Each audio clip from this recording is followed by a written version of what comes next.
Welcome to the Paradigm Shift on 4ZZZ 102.1, where we challenge the assumptions of our current society to resist oppression and investigate alternative ways of living, for a world based on justice, solidarity and sustainability.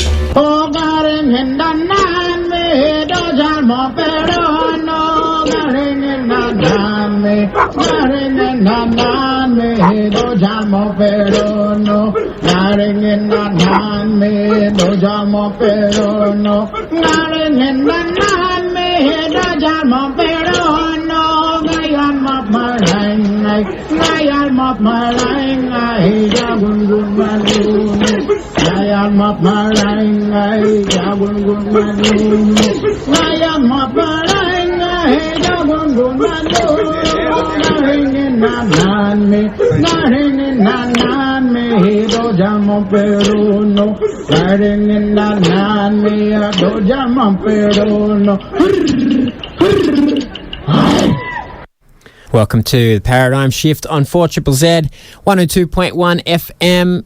That's the station. It is your local community radio station. My name is Andy and I will be with you for the next hour. And today on the show, we are going to be talking about what's happened in Queensland in the last couple of months while I was away. It seems things in the state went a little bit haywire and the government proposed and then did the whole submission process, everything, and passed some pretty serious laws that have pretty serious implications about the role of the government in restricting free speech and intervening in protest movements. And of course, if you are not familiar with what I'm talking about, it is Queensland's new hate speech legislation, which took two specific phrases and made them illegal. Of course, one of the interesting things is that the law originally was going to enable the government of the day to choose any phrases and be able to legislate against them.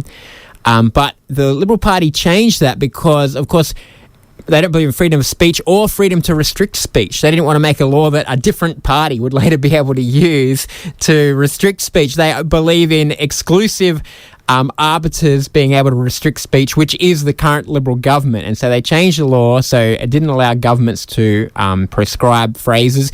It just allowed this government, this one time, to ban two phrases which they didn't like. And for journalistic purposes, I am allowed to say them, but you never can be too sure in this place. So I'm going to use some euphemisms for them now.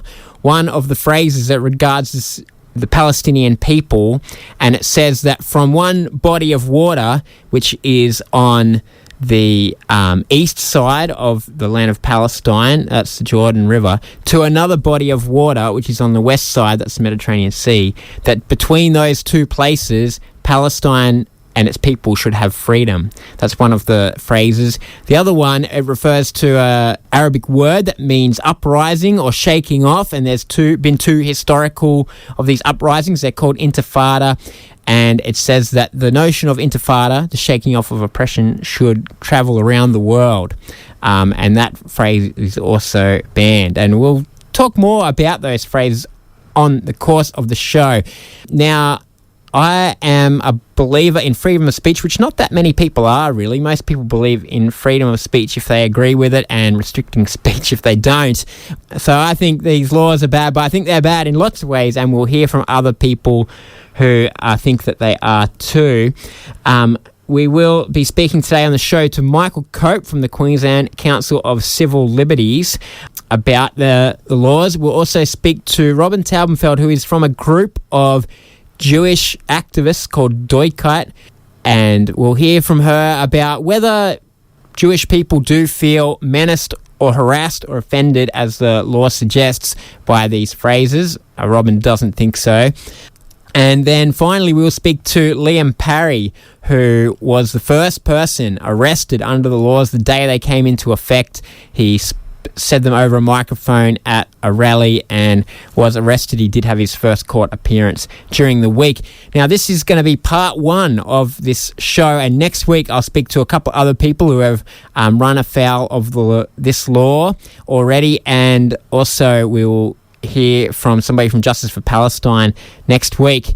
But there's a lot to cover, a lot of facets of this, and to start off with, I spoke to Michael Cope from the Queensland Council of Civil Liberties.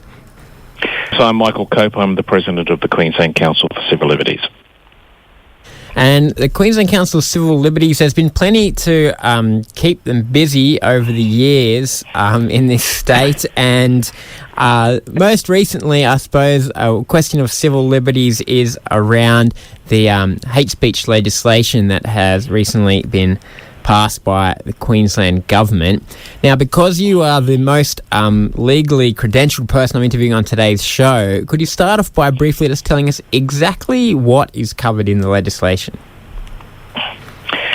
Well, what the legislation does is to say that a person who publishes or displays certain phrases, which I will not be repeating, in circumstances that it might reasonably be expected to cause a member of the public to feel menaced, harassed or offended, commits an offence unless they have a reasonable excuse. The reasonable excuse includes genuine artistic, religious, educational, historical, legal or law enforcement purpose, or the publication is in the public interest. So that's what the legislation says. Our starting point is, well, like I say that, or you want to ask me something else? Oh, yeah, I'll ask you about your opposition, but I think one thing I just would like to clarify is, are the phrases always illegal, or do both in court, does it have to be proved that the person said the phrase and that somebody felt menaced or harassed by it? What has to be proved, of course, they said it, and that a reasonable person would expect that in the circumstances a member of the public would feel offended, on all the other words that I read out just before. So it's not sufficient to simply say that the phrase was uttered. But it's not required to prove that the person who said it intended to cause someone to feel offended, etc. It's what we in the law call an objective test. Would a reasonable person think that somebody standing there around hearing the thing, reading the thing, whatever, would feel, that's a subjective thing, would feel menaced, harassed or offended? All right. Well, the Queensland Council of Civil Liberties have said that you have some concerns about this law. Do you want to share with us what they are? Right. So the starting point is we support the right of free speech for everybody, and we say that the test as to whether or not you believe in free speech is whether you believe it for people you support or whether you believe it for people you don't agree with. And we also start with the fundamental proposition that when it comes to political speech like this, the government is in a position of a conflict of interest because a government is run by a political party which is a partisan. It has a dog in the fight. It has its own views about what things should be. So when it comes to laws which restrict political speech, saying that somebody might be offended by them, or even worse, they might feel offended by them, is too low a bar, because too many people are offended by too many things. In our view, when the government bans political speech, should only do so in circumstances where the person intends to incite violence, and violence is likely to occur as a result of it, which, of course, none of these laws, that section does not meet those tests. But more particularly, we criticise the section because, as I said earlier, it doesn't require the person to intend something to happen. And usually in the criminal law, the requirement is that in order to be guilty of a criminal offence, you must intend something to happen. Secondly, as I've said a number of occasions, it makes it dependent on the entirely subjective assessment of somebody. And thirdly, when it comes to the excuse provisions, well, I suppose we've got two things to say about the reasonable excuse. The first is that it reverses the onus of proof, and as you'll appreciate, most in criminal law, usually the onus is always on the Crown, the prosecution. And secondly, we don't think that the excuse provisions are up to much. I mean, it talks about the public interest, but obviously the public interest isn't going to protect you from saying these things at a pro-Palestine rally, because that's what it's designed not to do. And courts generally don't give public interest a very broad view. They tend to shy away from defences of the nature of the public interest. So for all those reasons, we think these laws are wrong. And of course, we've just got the general point that,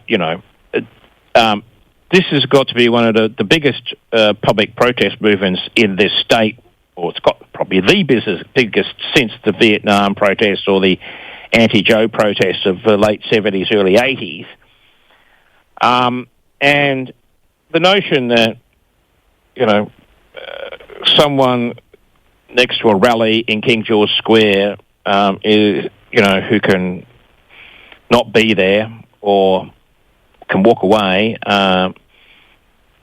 is going to be offended, or that somebody should in fact be committing a criminal offence for which they might go to jail for 2 years, in those circumstances, in our view, just entirely wrong. It's a fundamental restriction on the right to freedom of speech. And so simply, this law is just totally misconceived. And I mean, the irony of it is, it seems to me, that, these protests have been going on now for 2.5 years. And I would think that most people, up until recently, wouldn't have known that. And all these laws have done is given the protesters a new burst of publicity. And of course, I expect that in a few weeks' time, there'll be more people arrested and charged, and those cases will go to court, and so this will result in the cause being given even more publicity. So it's a self-defeating thing, even if you happen to think that the law is a good idea. Yeah, just back on, I guess, the principle of the law. So Australia has an implied freedom of speech in the Constitution, but Queensland also has a Human Rights Act, which is has defined rights. And I guess in theory, hate speech can be outlawed in those circumstances, because the idea is that it's not just speech, that there's it is tied to a kind of threat of physical violence or somehow restricting other people's rights. Am I right in thinking that? And do these phrases go anywhere near that kind of provision for breaking our very precious rights of free speech? Well, I mean, the Council for Civil Liberties doesn't support hate speech laws in any shape or form, because so far as we're concerned, hatred is in itself an equally vague term. This is a position adopted by the New South Wales Law Reform Commission last year or the year before.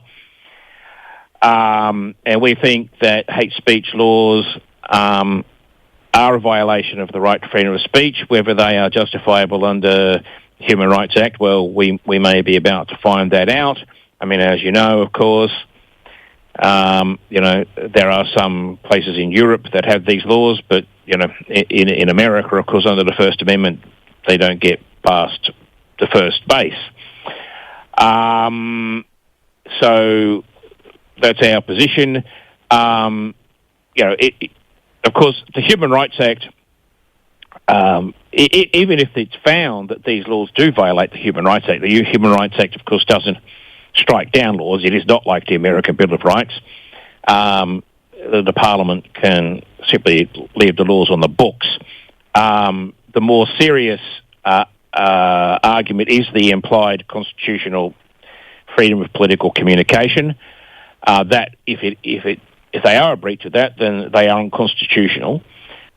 Whether they are a breach of that, well, speaking for myself, I'm extremely sceptical of the implied freedom. But if it turns out that they are a breach, and I mean well-known constitutional experts who know more about this than I do, like Anne Toomey, seem to think that there's a good argument that they are. And so our position would be that, okay, well, and there is going to be a challenge. There are a number of barristers who are out there who are preparing a challenge. If they are successful, excellent. It'll perhaps reduce my scepticism of the implied freedom, because it's nothing like the American First Amendment. It's got nowhere near the power of the American First Amendment, or even the provision in the Human Rights Act would be broader. But of course, as I've said, it doesn't result in the law being declared invalid. It's just a statement can be made by the court that it's incompatible, and it's then up to the Parliament to do something about it. Queensland Council of Civil Liberties has a real track record in sort of opposing Joe Bjelke-Petersen's restrictions on public gatherings and things like that over the years. I guess, are there parallels to that you see, and are there parallels in how community resistance might happen? Well, we would see the parallel, I suppose, in the process. The government just whacked this legislation through Parliament in an appallingly short period of time, with very little consultation with anybody, and just rammed it through. But I mean, I would also say that what Joe did, well, I would describe what Joe did as worse than this. I mean, he banned all protests, full stop. You couldn't do anything. Famously, a guy was arrested walking his dog carrying a sign down some street near Rockhampton somewhere at 2 a.m. in the morning. So, you can at least still turn up and have your protest. But as I say, I mean, the thing about this is that whether you agree with the Justice for Palestine cause or not, this is being one of the biggest protest movements in this state, as I say, probably back to the Joe era. And here we have a law which is trying to restrict people's rights to express their views on this topic. We see that as certainly the biggest threat to peaceful assembly rights in this state since that time. And we hope that people who support freedom of speech, whether or not they agree with the particular cause, will come out and support, either on social media by participating in the upcoming rallies, or contributing to the legal costs of those who will be being arrested, and who will be, of course, the foot soldiers in the challenge to this law, because someone has to be charged. And, this could be, and I suspect it's most likely to be, going to be a long-term process, because there'll have to be a case in the magistrate's court. And, if the person who's charged loses, they will no doubt appeal. And I presume that if the person who is charged wins, then the state government will appeal, and this could end up all the way in the High Court. So, that's an expensive, time-consuming process. The Justice for Palestine organisation has a GoFundMe campaign, as I understand it, to fund the defence of people who might be charged. So if people wish to support the challenge to these laws and to protect the right to freedom of speech, then they can contribute to that if that's what they want to do. There will be, the Justice for Palestine is organising a major event on the 18th and the 19th of April, which, as I say, I expect a number of people will be arrested. People can, of course, come to that event. All right. Thanks very much, Michael, for chatting with us today. All right. Not a problem. Thank you. On the Paradigm Shift on 4ZZZ, and we have been speaking with Michael Cope from the Queensland Council of Civil Liberties about Queensland's new hate speech laws and some of the concerns around them from a purely civil liberties perspective. There's many concerns around them. Of course, there's the political issue that they talk about in the first place, which is, the ability for Palestinian people to live in their homeland and live freely with all the rights that we associate with, a human and a citizen should have, which Palestinian people currently don't have. And it's not even that, there's, when people talk about as this idea that, Palestinian people want Israelis removed, it's not even the case that the borders as they currently stand are solid. Palestinian people are constantly having their land taken by settlers in the West Bank, just full on taking their land, kicking people off their land and moving on. Or, of course, in Gaza, so many people have been removed from their homes by bombing. And so Palestinian people don't even get to stay in a permanent state in their current situation, never mind any kind of changes they might want to bring about. That's one of the concerns. Now, another concern is about Jewish people, and I guess how Jewish people feel represented in this law. And most of us, that's not our perspective, we don't know, but I did speak to Robin Taubenfeld, who is part of a group of Jewish activists called Doikite, to talk to her about this issue and to try to get a head around a bit like why these phrases have been made illegal, which I'm not sure Robin has answers to that, but let's have a listen anyway.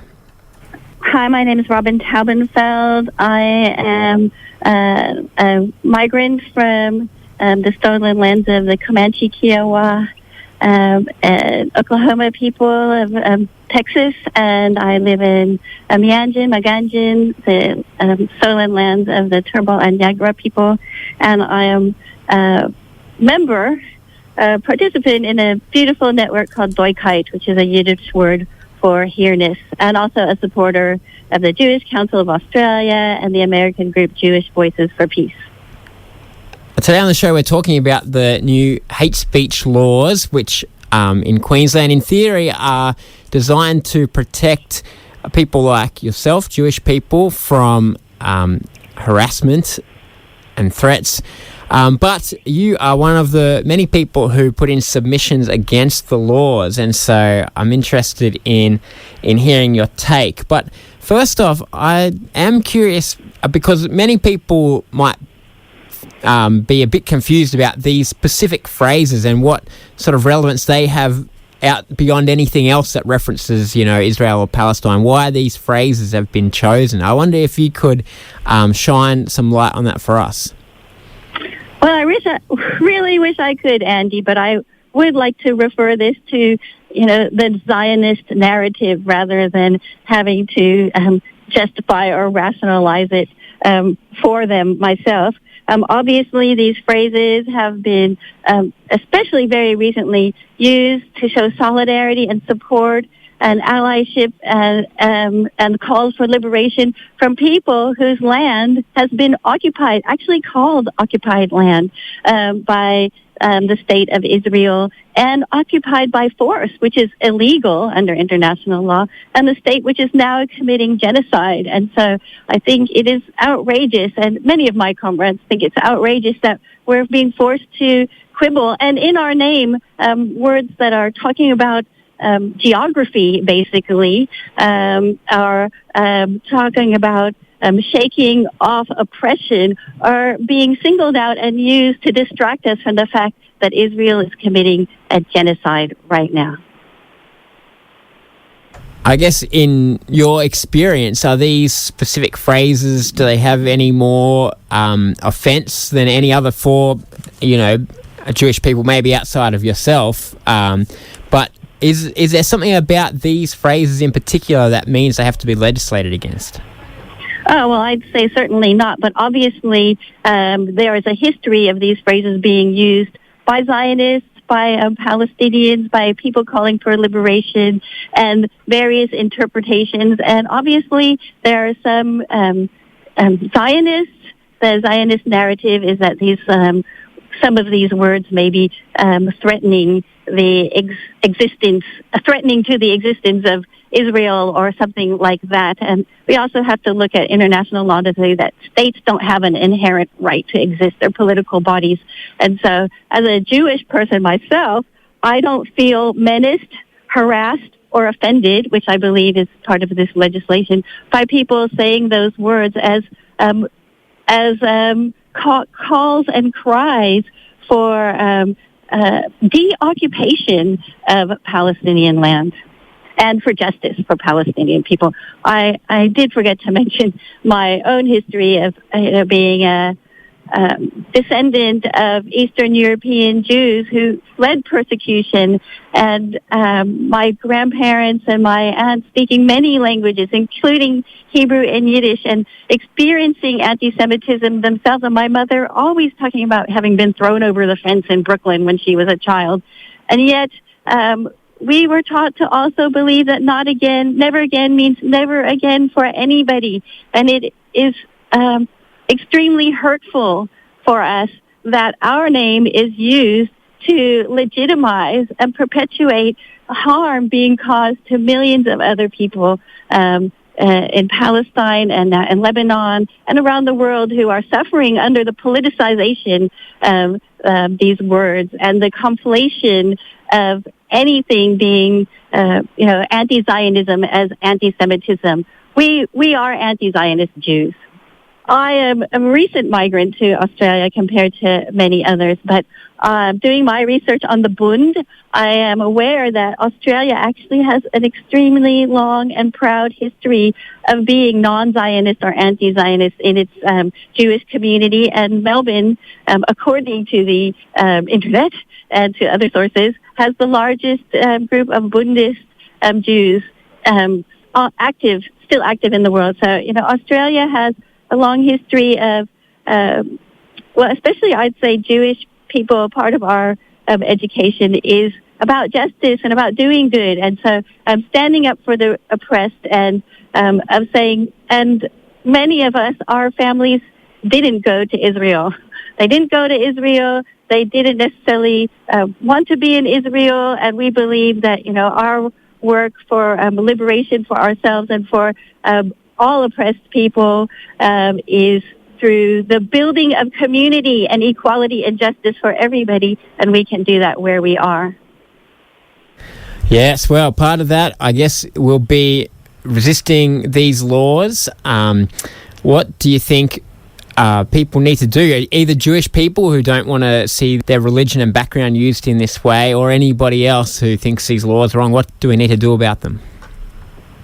Well, obviously, I believe in a diversity of tactics. So, citizens who believe in the electoral political system, definitely I think they need to agitate and contact their political representatives and let them know that they don't agree, and and not only do we not agree with these laws, but we don't agree with the diversion that this is causing on actually Australia standing up, refusing arms exports, and cutting its ties with the war machine of Israel and the United States, and, of course, in my humble personal opinion, the war machine in general. But we want to make sure that we challenge these laws, that we stand up for civil liberties, not the first time that Queensland has had to do this.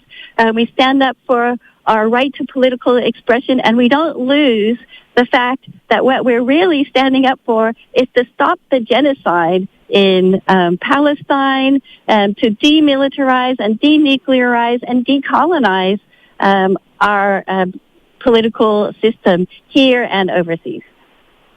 And of course, I believe that, people who want to do protest, people who want to do creative action, do creative action. I think at a core of challenging racism, which anti-Semitism is a form of, is investing in building our communities, networking, being people with each other, and growing strong, resilient, loving, creative communities that are respectful, value equality, and listen to each other, and amplify the voices of the oppressed, and center liberation for everyone. All right. Thanks very much, Robin, for talking with us today. Thank you, Andy. We were speaking to Robin Taubenfeld from Doikart, a group of Jewish activists locally, about the hate speech laws, what they mean to her.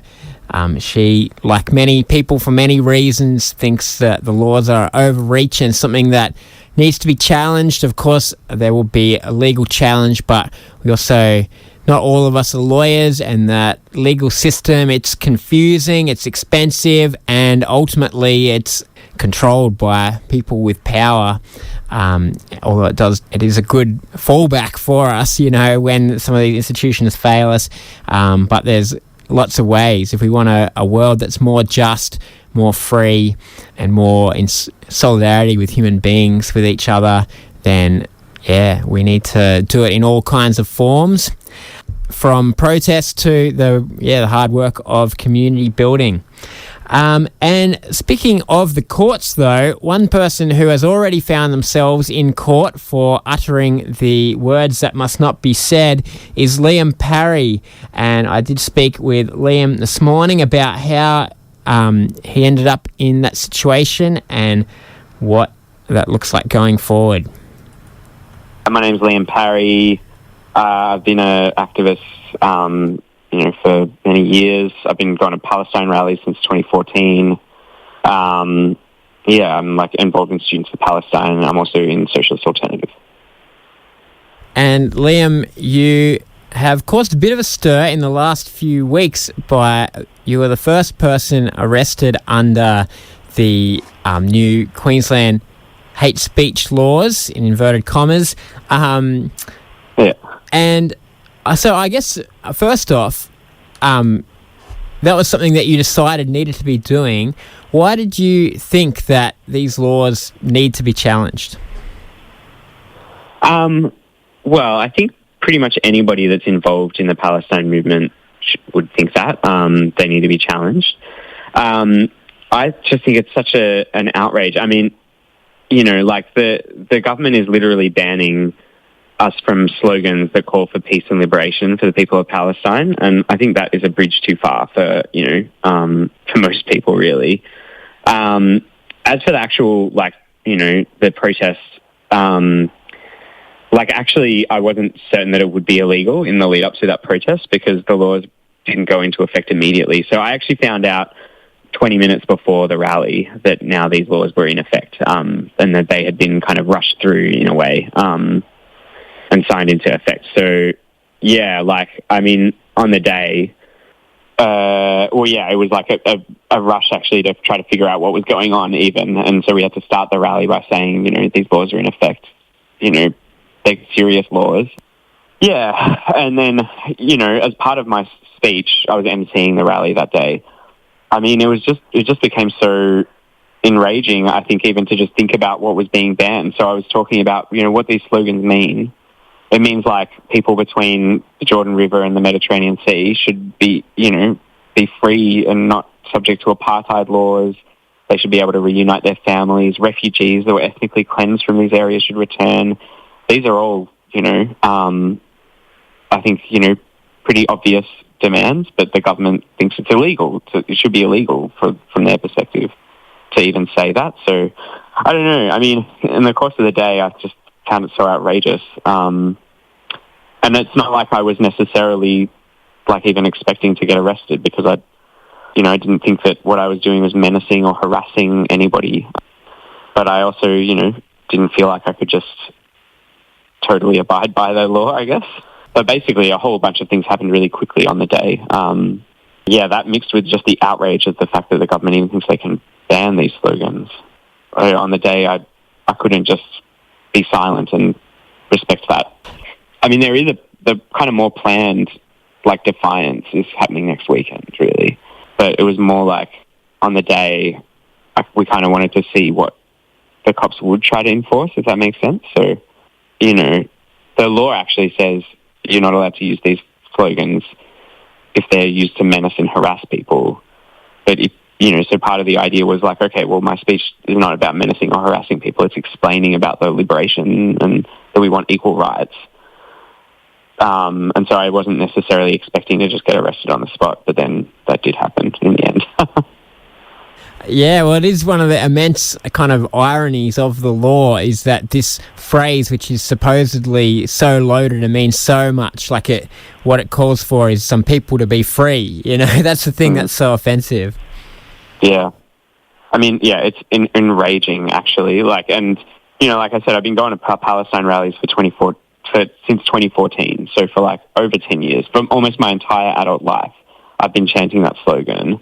And in the last, since the start of the genocide, actually there's been hundreds of thousands of people chant that slogan in Queensland. So it's not this is like fringe weird thing or whatever. It's actually it's a slogan that hundreds of thousands of people have used to call for freedom, And so, yeah, the idea that the government wants to say that they're like terrorist or violent phrases is just appalling. They're actually the opposite of terrorist or violent phrases. They're calling for an end to state-sanctioned terrorism and an end to violence against the Palestinians.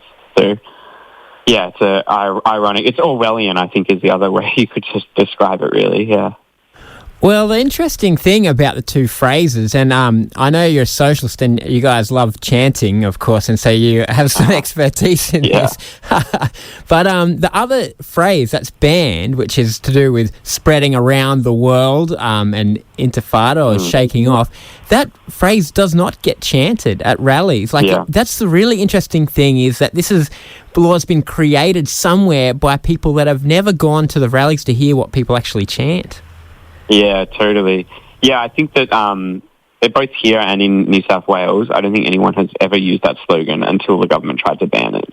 We do talk about intifada, and I think, it's worth people knowing what that word means, that it means uprising. It means like shaking off oppression. It's an Arabic word that's about saying people, shouldn't, are not accepting their oppression and trying to fight for a change in the world. So there's nothing wrong with that phrase or that word and that slogan. But yeah, it does tell you how just totally out of touch the politicians that wrote these laws are. Because if they'd ever been to a Palestine rally, they would have, maybe they would have thought, we should try to ban something else, because no one actually says the phrase that they do end up banning. But yeah, I mean, like, since then, actually, people have started to chant it. Like in Sydney, Grace Tame chanted it. After New South Wales government said that they were thinking of banning it. But yeah, I mean, the river slogan, that is like, it's full on that the government in Queensland think they can ban that, because it's the most common slogan of the Palestine movement as well. So yeah, I think actually probably literally it would be millions of people in Australia that have chanted that in the last 2.5 years. So I don't know, the idea that the Queensland government thinks they can get all those people to stop strikes me as also pretty out of touch. Yeah, sure.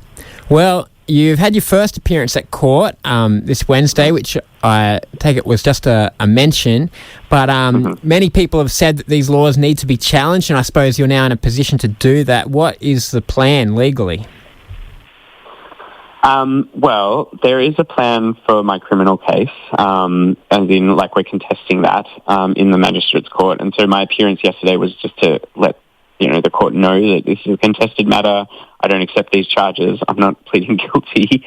And now it's being moved to a different part of the court to actually be heard. But there are plans to launch a constitutional challenge, which I can't say, too much about, but it involves a whole range of different organisations and groups. And I think, that's a really important thing, because I think that these laws are unconstitutional. They're, really directly targeting particular kinds of political speech and banning people from saying slogans anywhere in public. They're really a broad and all-encompassing attack on, freedom of speech for Palestine activists. And so, yeah, that there is plans to challenge that, and I think that's going to be a really important part of the legal defences.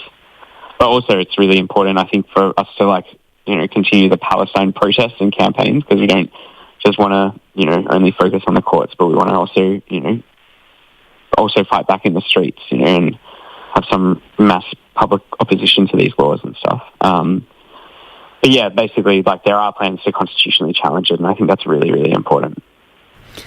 Is there a sense that there's a lot hanging on your particular case because you were the first one arrested and that will go to court? Yeah, well, I mean, assuming my case doesn't get deferred by a constitutional challenge, if it does, it will be an important case, because it's a very clear-cut case that I was using the slogan to explain and talk about the oppression of the Palestinians and call for freedom for them. So it's like a political advocacy, and there's nothing harassing or intimidating. In fact, I explicitly said that this is not, a violent slogan. It's not, being used in any of that context. So yeah, I think it's a very important case because, the government has a lot to prove to actually try to get me convicted on that, basically. So, if I was to be convicted, it would be an absolute disgrace, wouldn't it? Because it would just say you can't use this slogan, you can't call for freedom for the Palestinians.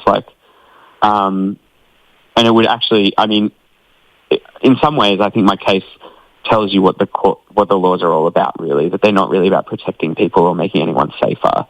They're about, targeting activism and targeting people that are critiquing a genocide and our government's foreign policy and complicity in that genocide, That's what these laws are about. And I think my case shows that really clearly because there's almost no other way you could construe what I said at the rally. Yes, and you have mentioned that there'll be some community resistance upcoming, particularly next weekend. Do you want to give a quick plug for that? Yeah, totally. So next weekend is a weekend of action. It's organised by Justice for Palestine. And basically there's several actions happening over the course of that weekend that are aimed at, demonstrating opposition to these laws. I think that's important. We want to get masses of people out on the streets to show how outraged and that they won't accept these laws. There's going to be, I believe there's going to be some creative sort of forms of action over the weekend, but also on Saturday and Sunday there are publicly advertised protests in the city to highlight our opposition to these laws and give people a space to express themselves, basically. So, to get more information, you should check out Justice for Palestine or Students for Palestine on social media. There's a bunch of information up now about it. But I really want to encourage everybody who's horrified about these laws and the kind of police, using it to intimidate and threaten activists. I want to encourage everybody to get out to that because we're stronger together. We can't let these laws go without opposition. We need to get organised to defend our civil liberties because the government's trying to take them away. All right. Thanks very much, Liam. Cool. That is Liam Parry there talking about Queensland's hate speech laws. He was the first person, but will not be the last that is arrested, I'm sure.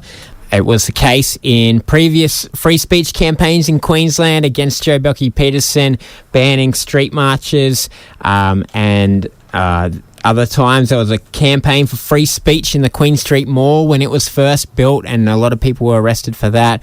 And that's what you have to do with unjust laws, I guess, is you have to challenge them, and sometimes that means putting yourself on the wrong side of them, and so people can see, I guess, the tensions inherent in it.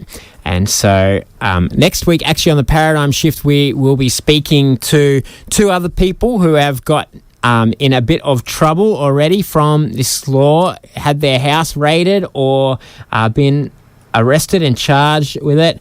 And we'll also speak to somebody about a weekend of action that is coming up next weekend to do with the laws. There is a few different protests. I think on both Saturday and Sunday there will be protest rallies organised by Justice for Palestine, and on the Friday there will be a flash mob that is trying to, in a humorous way, bring about thinking about these laws and the silliness of them, and that will be riffing off the classic John Farnham song, and it will be a very funny flash mob. And so you can find the detail. That's in King George Square at 5 p.m. next Friday. And then if you follow Justice for Palestine, you'll be able to find the details of the week of action. But yeah, there's many things that will go on. Of course, the real thing, as Liam said there, the real issue is about, Palestinian people's freedom, and that's what started all of this, and it's the dispute over that land, that piece of land, and who gets to control it and who gets basic human rights there. That is what's at stake, and that's why these laws have been brought in. We can talk about how sort of irrational they are or things like that, but ultimately they are about power and who wields it and who's able to challenge it. And so, yes, as people have said, yeah, we need public resistance to it. And as I've said, I'll be back next week and we'll hear more about this very topic. It is something really important and it will be an ongoing thing. See you next week.